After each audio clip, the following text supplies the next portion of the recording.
They laughed the moment he walked in.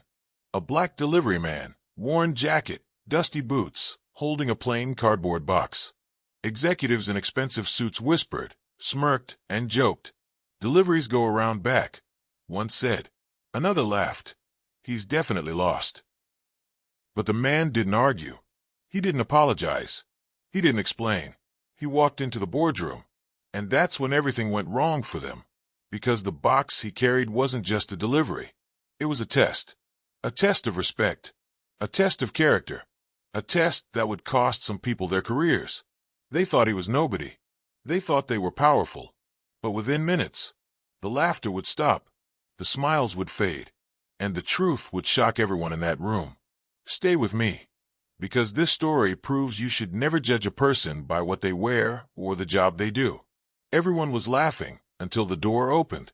The marble-floored lobby of the high-rise corporate building echoed with confidence. Italian leather shoes clicked against polished stone. Tailored suits brushed past one another as executives gathered near the elevators, sipping artisan coffee, scrolling through glowing phones, and trading jokes about stock prices, acquisitions, and bonuses that could buy houses in cash. The air smelled of money and entitlement. That's when the laughter started. A delivery man stepped inside. The glass door slid shut behind him with a soft hiss, but the sound barely registered. What did register was how out of place he seemed. He wore a faded black jacket, frayed slightly at the cuffs, sturdy boots still carrying the dust of long roads and loading docks. In his hands was a plain cardboard box, no logo, no flourish, just taped edges and a shipping label. His skin was dark, his posture straight but unassuming, his expression unreadable. His eyes looked forward, not wandering, not shrinking. A security guard near the entrance straightened, eyes narrowing. He took a step closer, hand hovering near his radio. Across the lobby, a cluster of executives noticed him and exchanged quick glances. "Deliveries go around back," one man muttered, not bothering to lower his voice. A few chuckles rippled through the group. Another executive smirked and added, "Must have taken a wrong turn. Happens when you don't read the signs." The laughter grew louder, sharper, fed by the comfort of shared superiority. A woman in a designer blazer shook her head as if amused by a harmless mistake. Someone else whispered something, and the group burst into another round of laughter, the kind that wasn't funny but felt powerful. The delivery man didn't flinch. He didn't roll his eyes. He didn't defend himself. He didn't explain. He walked calmly across the marble floor, his boots making a soft, steady sound that cut through the noise. Each step carried quiet certainty. When he reached the front desk, he placed the box down gently, as though it mattered. "I have a package for the boardroom," he said politely. His voice was calm, not nervous, not submissive. That made the laughter worse. The receptionist blinked, fingers pausing above the keyboard. She glanced at the box, then at the man, then back toward the executives who were now openly watching. Her smile faltered. This wasn't in the training manual. People like him didn't usually say boardroom. May I ask who it's from?" she said carefully. Before he could answer, someone scoffed behind him. "Yeah," an executive said, folding his arms. "Who sent you?" "Maintenance." More laughter. The delivery man met the receptionist's eyes, still composed. "They'll know," he said simply. That confidence unsettled her more than anger would have. She hesitated, then reached for the phone, glancing nervously toward the elevators as if expecting something, or someone. Around the lobby, the laughter continued, but it was thinner now, tinged with curiosity, because none of them knew. This wasn't a mistake. This wasn't a misunderstanding. And this ordinary-looking box, carried by a man they had already dismissed, was about to expose how wrong they were, about him, about power, and about who truly belonged in that building. As the elevator door slid open, the delivery man stepped inside with three executives who barely acknowledged his presence. The mirrored walls reflected sharp suits, expensive watches, and one plain cardboard box held at chest height. The contrast was impossible to miss, yet no one commented on it directly. One executive leaned toward another and whispered, "I hope he doesn't scratch anything." They laughed quietly, the kind of laughter meant to exclude. The delivery man stood near the back, steadying himself as the elevator began its smooth ascent. He held the box carefully, not gripping it too tightly, not letting it rest on the floor. To him, it mattered, not because of what it was, but because of what it represented. Inside his mind, memories stirred. Years of struggle replayed like a silent film. Early mornings, when the world was still dark. Late nights, when exhaustion blurred into determination.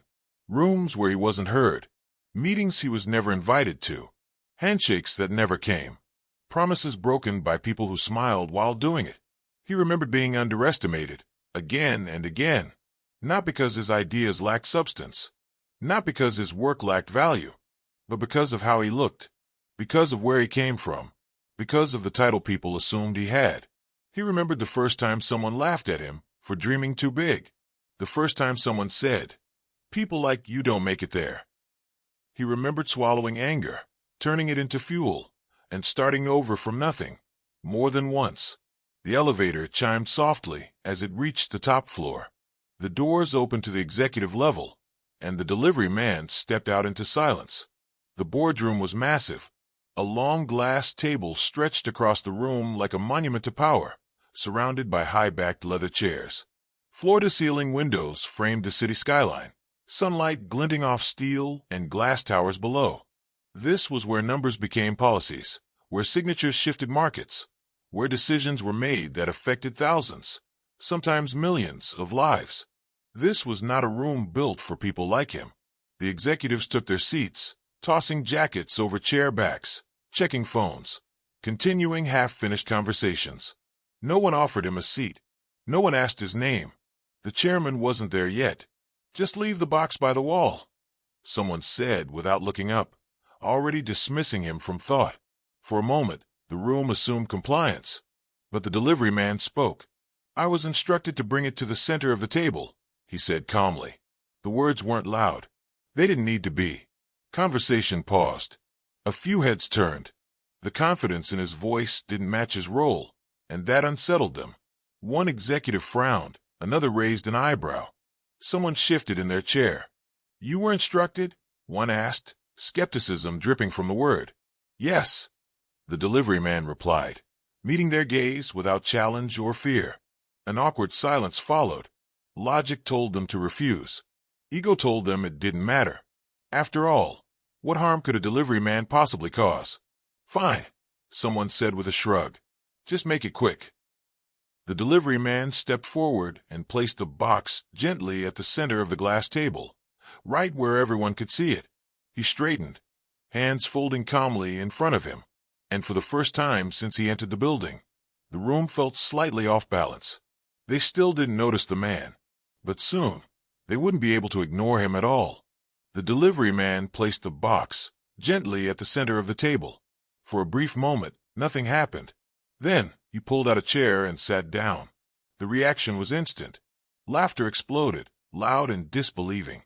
"Hey, you can't sit there. Is this a joke? Security. Does he know where he is?" Chairs scraped against the floor as executives leaned forward, faces flushing with disbelief and irritation. One man half stood, pointing as if authority alone could erase what he was seeing. Another slammed a palm lightly on the table, more offended than angry. The delivery man didn't react. He didn't flinch. He didn't apologize. He didn't rush. Instead, he reached for the zipper of his faded black jacket and slowly removed it. The motion was deliberate, unhurried, as though he had all the time in the world. He folded the jacket neatly and placed it beside him on the table. Underneath, he wore a tailored suit. Not just any suit, sharp, dark, perfectly fitted. The fabric caught the light subtly, the cut unmistakably custom. A crisp shirt, a watch that didn't scream wealth, but quietly defined it. The kind of suit worn by people who didn't need to announce power because they already owned it. The laughter died mid-breath. Words hung unfinished in the air. Smiles vanished.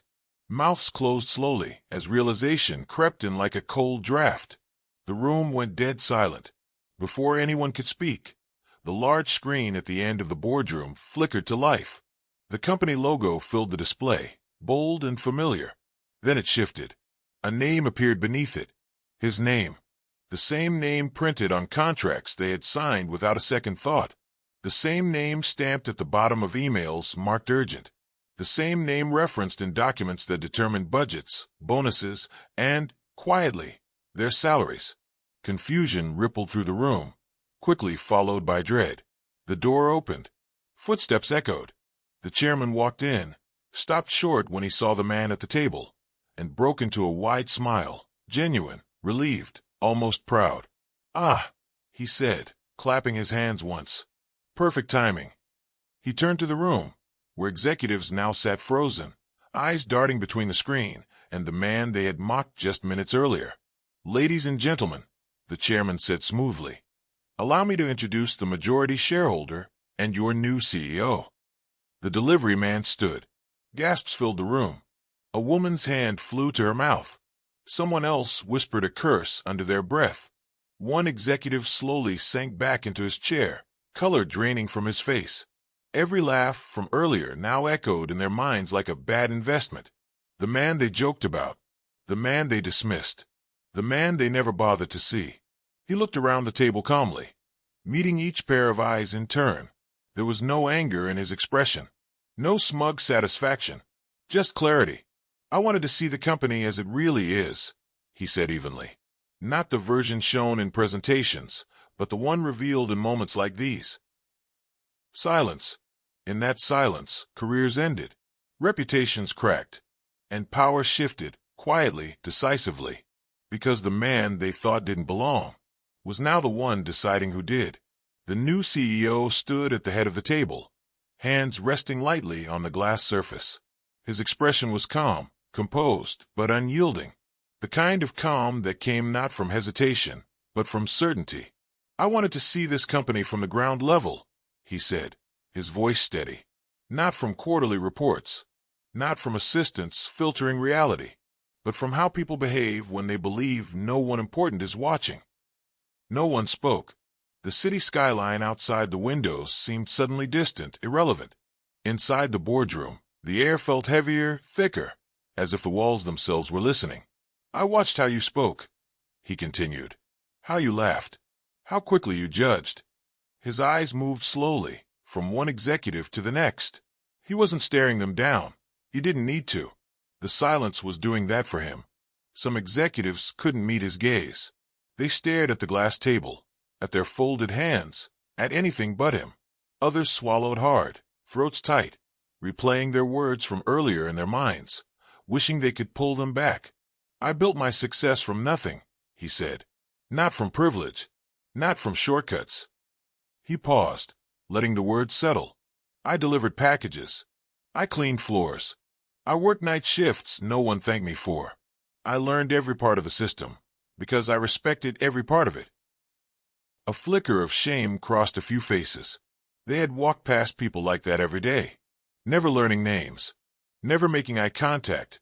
"I learned something important back then," he went on. "A company doesn't reveal its values in mission statements. It reveals them in moments of inconvenience, in how power treats those who appear powerless." He reached forward and placed a hand on the cardboard box. "Today was never about a delivery," he said quietly. "It was about character." He opened the box. Inside were neatly stacked folders, printed evaluations, behavioral reports, dates, times, names. The executives leaned forward instinctively, dread creeping in as recognition sparked in their eyes. "These are observations," he said, "collected over months. Not just today. How you speak to assistants, how you treat security, how you respond when someone can't offer you anything in return." He picked up one folder, then another, placing them in front of specific individuals around the table. The sound of paper sliding across glass felt impossibly loud. "Some of you will no longer be part of this company," he said calmly. A sharp inhale cut through the room. "Not because of performance," he added.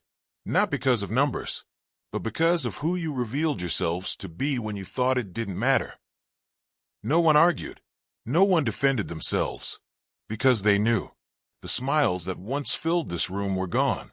The laughter that echoed in the lobby felt like a distant memory, ugly and irreversible. Only regret remained. The CEO closed the box and straightened. "This company will succeed," he said, "but not at the cost of its humanity. Respect is not optional here. It is the standard." He looked around the room one final time. Meeting adjourned, and for the first time that day, no one laughed. Weeks later, the company was no longer the same. It wasn't just the policies, though those changed too.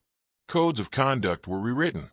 Performance reviews now included how people treated others, not just what they produced. Respect was no longer a poster on the wall or a line in a handbook. It became a requirement, measured and enforced. But the real change wasn't on paper. It was in the halls. Employees noticed it first in small ways. Executives held doors open. Assistants were thanked out loud. Security guards were greeted instead of ignored. People listened more, laughed less at others' expense, thought twice before speaking. Something human had returned to the building. The CEO didn't announce these changes with speeches or memos. He didn't need to. His presence did the work for him. Sometimes, he walked the building alone. No entourage, no spectacle. He stopped to greet janitors by name, asking about their families. He thanked security guards at the end of long shifts, remembering which ones worked nights. He sat in break rooms, listened more than he spoke, and asked questions that showed he genuinely cared about the answers. People noticed, not because he wanted them to, but because authenticity is hard to hide. At first, employees whispered when he passed, "That's him, the delivery man." The words traveled softly, reverently now, like a shared secret. New hires heard the story during orientation. Veterans told it with a mix of embarrassment and awe. It became company legend, not exaggerated, not dramatized, just true. And no one laughed anymore, because the laughter had been replaced with understanding. They understood that power doesn't always announce itself, that humility is not weakness, that the quietest person in the room may be the one who sees everything. The lessons settled deep into the culture, passed from one employee to the next without needing reminders. Never judge a person by their uniform. Never mistake humility for insignificance. And never laugh at someone you don't truly know, because you never know the road someone has walked, or the weight they carry silently. Sometimes, the man holding the box is holding opportunity. Sometimes, he's holding accountability. And sometimes, he's the one carrying the power. And this time, everyone noticed. If this story made you think, if it reminded you that respect matters, then don't forget to like this video, thumbs up. Subscribe to the channel for more powerful stories that expose truth, challenge judgment, and inspire respect collision. And comment below backhand index pointing down, backhand index pointing right. What would you have done if you were in that room? Remember this lesson. The quietest person in the room may be the most powerful one there. Thanks for watching, and I'll see you in the next story. Rock it!